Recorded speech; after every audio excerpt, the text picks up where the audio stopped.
नमस्कार, मी मनीषा इंगळे जोशी. तुम्ही पाहत आहात एम न्यूज. महाराष्ट्राचा बिहार झालाय. आता मंत्रीपद मिळालं तरी घेणार नाही. शिंदेंचा आमदार भडकला. मुख्यमंत्री देवेंद्र फडणवीस यांच्या नेतृत्वाखालील महायुती सरकारमध्ये रविवारी नागपूर येथील राजभवनात 39 आमदारांनी मंत्रिपदाची शपथ घेतली.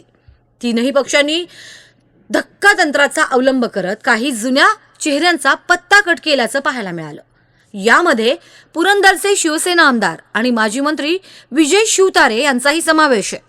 मंत्रिमंडळात संधी मिळाली नसल्यानं आमदार शिवतारे यांनी उघडपणे नाराजी व्यक्त करत महायुती सरकारला घरचा आहेर दिला.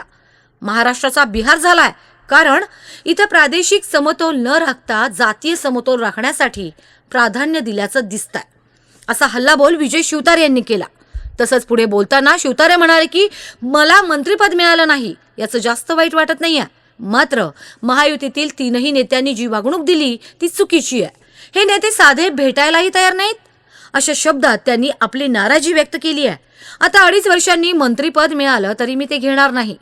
आम्ही या नेत्यांचे गुलाम नाही, असं म्हणत शिवतारे यांनी आपल्या आक्रमक भावना व्यक्त केल्या.